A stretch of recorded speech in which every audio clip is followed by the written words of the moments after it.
Perjalanan setelah mengucapkan 2 kalimat syahadat bukanlah perkara yang mudah. Aminah kehilangan segala yang dicintainya. Ia kehilangan hampir seluruh temannya karena dianggap tidak menyenangkan lagi. Ibunya tidak bisa menerima dan berharap itu hanyalah semangat membara yang akan segera padam. Saudara perempuannya yang ahli jiwa mengira ia gila. Ayahnya yang dulunya lembah lembut mengokang senjata dan siap untuk membunuhnya.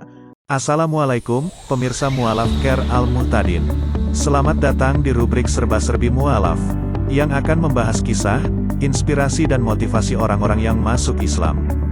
By the way, jangan lupa like, comment, share and subscribe ya. Aminah As-Silmi. Ia adalah Presiden International Union of Muslim Women. Perjalanannya menuju Islam cukup unik. Perjalanan yang patut untuk dikenang. Semuanya berawal dari kesalahan kecil sebuah komputer.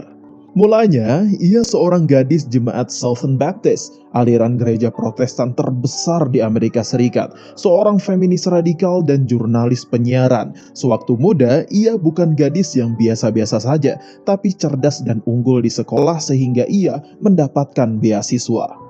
Suatu hari, sebuah kesalahan komputer terjadi. Siapa sangka hal itu justru membawanya kepada misi sebagai seorang Kristen dan mengubah jalan hidupnya secara keseluruhan. Tahun 1975, untuk pertama kali, komputer digunakan untuk proses praregistrasi di kampusnya. Sebenarnya, ia mendaftar ikut sebuah kelas dalam bidang terapi rekreasional. Namun komputer mendatanya masuk ke dalam kelas teater. Kelas tidak bisa dibatalkan karena sudah terlambat. Membatalkan kelas juga bukan pilihan karena sebagai penerima beasiswa, nilai F berarti berbahaya. Suaminya kemudian menyarankan agar Aminah menghadap dosen untuk mencari alternatif dalam kelas pertunjukan. Dan betapa terkejutnya ia karena kelas dipenuhi dengan anak-anak Arab. Tak sanggup, ia pun pulang ke rumah dan memutuskan untuk tidak masuk kelas lagi. Tidak mungkin baginya berada di tengah-tengah orang Arab. Tidak mungkin saya duduk di kelas yang penuh dengan orang kafir, ujarnya kala itu. Suaminya mencoba menenangkannya dan mengatakan, mungkin Tuhan punya suatu rencana di balik kejadian itu. Selama 2 hari Aminah mengurung diri untuk berpikir, hingga akhirnya ia berkesimpulan mungkin itu adalah petunjuk dari Tuhan agar ia membimbing orang-orang Arab untuk memeluk Kristen. Jadilah ia memiliki misi yang harus ditunaikan. Di kelas, ia terus menyampaikan ajaran Kristen kepada teman-teman Arabnya. Saya, katanya dikutip dari hidayatullah.com, memulai dengan mengatakan bahwa mereka akan dibakar di neraka jika tidak mau menerima Yesus sebagai penyelamat. Mereka sangat sopan, tapi tidak mau pindah agama. Kemudian saya jelaskan betapa Yesus mencintai dan rela mati di tiang salib untuk menghapus dosa-dosa mereka. Tapi ajakannya tidak manjur. Teman-teman di kelasnya tidak mau berpaling sehingga ia memutuskan untuk mempelajari Al-Quran untuk menunjukkan bahwa Islam adalah agama yang salah dan Muhammad bukan seorang nabi.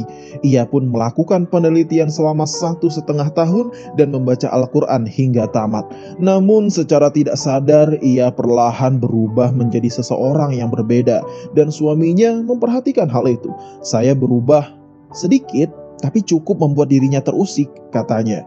Biasanya mereka pergi ke bar setiap Jumat dan Sabtu atau ke pesta. Saya tidak lagi mau pergi. Saya menjadi lebih pendiam dan menjauh, ujar Aminah. Melihat perubahan yang terjadi, suaminya menyangka ia selingkuh. Karena bagi pria, itulah yang membuat seorang wanita berubah. Puncaknya, ia diminta untuk meninggalkan rumah dan tinggal di apartemen yang berbeda. Ia terus mempelajari Islam sambil tetap menjadi seorang Kristen yang taat. Sampai suatu hari terdengar ketukan di pintu apartemennya. Seorang laki-laki yang kemudian dikenalnya bernama Abdul Aziz Al-Sheikh. Dia berbusana tradisional muslim berupa baju gamis panjang berwarna putih dengan sorban bermotif papan catur putih merah terlilit di kepalanya. Lelaki itu datang bersama 3 lelaki lainnya yang mengenakan busana yang sama. Ketika itu, Aminah merasa marah karena para tamu itu datang saat ia masih mengenakan baju tidur dan piyama saja. Aminah makin kaget ketika Abdul Aziz memahami bahwa Aminah ingin menjadi seorang muslim.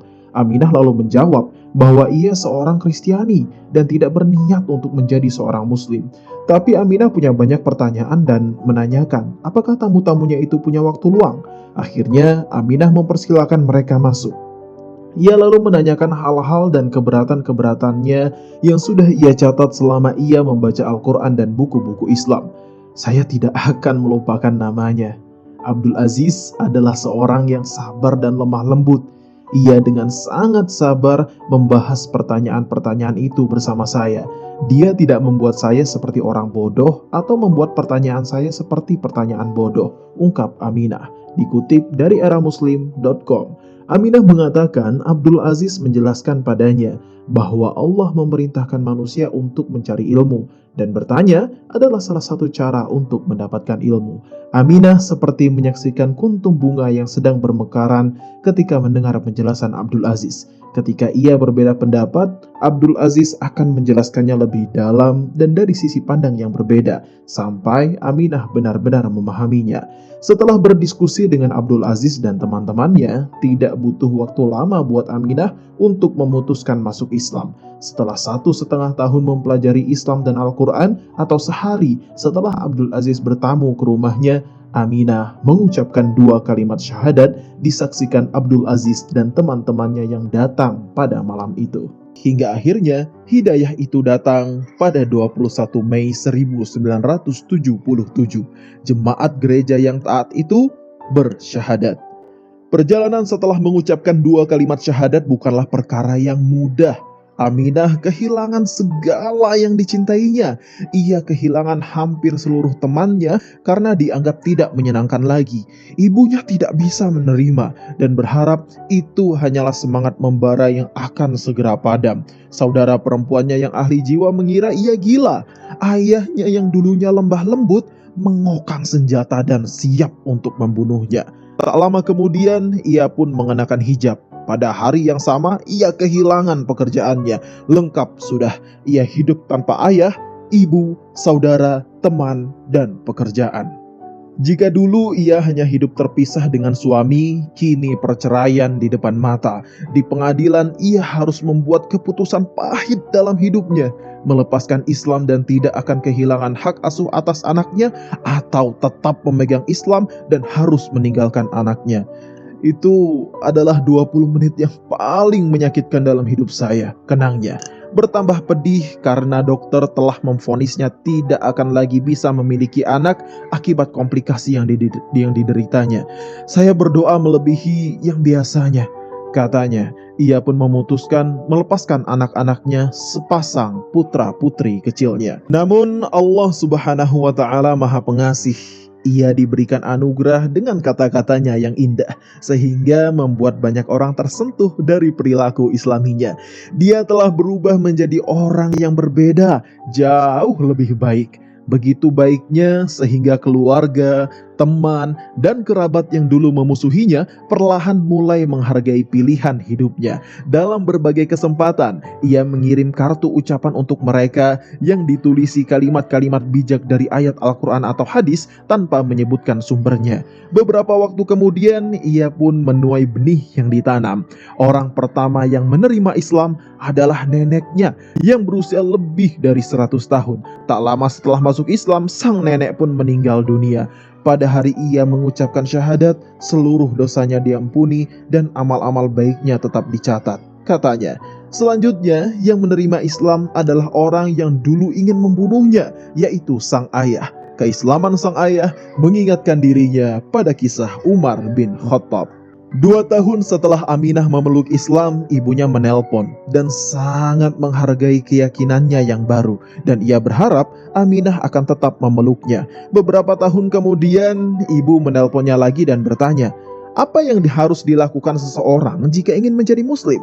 Aminah menjawab bahwa ia harus percaya jika hanya ada satu Tuhan dan Muhammad adalah utusannya. Kalau hanya itu semua orang bodoh juga tahu, tapi apa yang harus dilakukannya? Tanya ibunya lagi. Dikatakan oleh Aminah jika ibunya sudah percaya berarti ia sudah Muslim. Ibunya lantas berkata, "Oke, baiklah, tapi jangan bilang-bilang ayahmu dulu. pesan ibunya. Ibunya tidak tahu bahwa suaminya telah menjadi muslim beberapa pekan sebelumnya. Dengan demikian, mereka tinggal bersama selama beberapa tahun tanpa saling mengetahui bahwa pasangannya telah memeluk Islam. Saudara perempuannya yang dulu berjuang memasukkan Aminah ke rumah sakit jiwa akhirnya memeluk Islam. Putra Aminah beranjak dewasa, memasuki usia 21 tahun. Ia menelpon sang ibu dan berkata ingin menjadi muslim. 16 tahun setelah perceraian, mantan suaminya juga memeluk Islam. Katanya, selama 16 tahun ia mengamati Aminah dan ingin agar putri mereka juga memeluk Islam. Pria itu datang menemui dan meminta maaf atas apa yang pernah dilakukannya. Ia adalah pria yang sangat baik dan Aminah telah memaafkannya sejak dulu. Mungkin hadiah terbesar baginya adalah apa yang ia terima selanjutnya. Aminah menikah dengan orang lain dan meskipun dokter telah menyatakan ia tidak bisa punya anak lagi, Allah Subhanahu wa Ta'ala ternyata menganugerahinya seorang putra yang rupawan. Jika Allah Subhanahu wa Ta'ala berkehendak memberikan rahmat kepada seseorang, maka siapa yang bisa mencegahnya? Maka putranya ia beri nama Barokah. Ia yang dulu kehilangan pekerjaan kemudian menjadi Presiden Persatuan Wanita Muslim Internasional. Ia berhasil melobi kantor pos Amerika Serikat untuk membuat perangko Idul Fitri dan berjuang agar hari raya itu menjadi hari libur nasional Amerika Serikat. Pengorbanan yang dulu diberikan Aminah demi mempertahankan Islam seakan sudah terbalas. Kita semua pasti mati. Saya yakin bahwa kepedihan yang saya alami mengandung berkah, ujarnya. Aminah As-Silmi kini telah tiada meninggalkan semua yang dikasihinya. Dia wafat pada 6 Maret 2010 dalam sebuah kecelakaan mobil di Newport, Tennessee, Amerika Serikat. Kecelakaan itu terjadi dalam perjalanan pulang untuk mengabarkan pesan tentang Islam.